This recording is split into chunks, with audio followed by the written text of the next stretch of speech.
You know the sensation of submerging your head underwater? The sudden change in pressure, the transformation of sounds. It's not necessarily quieter, depends on where you're dunking, but submersion is entering another world, a world where you exist in isolation. I grew up on the ocean. My childhood was full of sand, salt water, and swimming. I have been called a fish. Memories of being tossed by waves, of holding my breath for what felt like an eternity, and of looking up from the dark to see light filtering through the gentle movement of the world's largest body of water, the peacefulness of it, and the solitude. I live in a mountain town now, away from the tides and the surf, and I get my underwater fix in lakes and rivers, and the bathtub. For a few weightless seconds, my thoughts float away and I'm alone with the moment. To this day, the submersion of my entire body into water feels better than taking a deep breath. Maybe it's home. Or maybe I just like being alone. Collaboration generally requires communication, and while I might carry a few tricks up my sleeve when it comes to the written word, I spend most of my time in my own head. I plan by thinking, not by talking.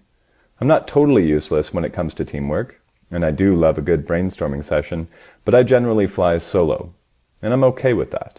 If I ever start to worry about it too much, I just need someone like Aldous Huxley to reassure me.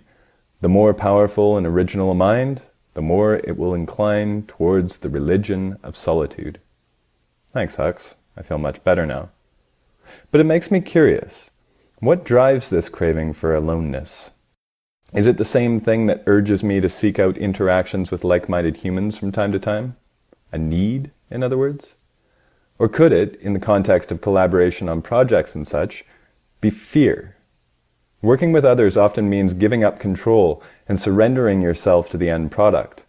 Collaboration is the dissolution of pride, the immersion of individuality into a sea of ideas. It's also hard work.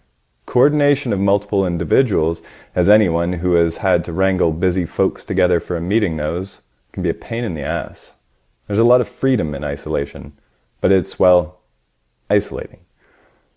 Honoré de Balzac put it best when he wrote, "Solitude is fine, but you need someone to tell solitude is fine." And collaboration, as Aristotle famously said, produces results. The whole is greater than the sum of its parts.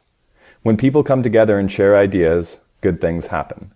Like this magazine, for one. Prior to publication, a group of proofreaders pores over every page, combing its contents for troublesome typos and errant commas. And each element of every issue, from a bite-sized review to a full-length feature, an illustration to the cover photo, is an act of collaboration by talented creative contributors, each one working in isolation. Collaboration, then, doesn't exclude a desire to be alone. In fact, we work together while alone all the time. Voting is a good example.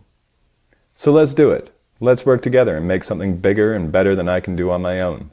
Give me a call and we can collaborate. Just don't expect me to answer if I'm in the bath. My head will be under the water.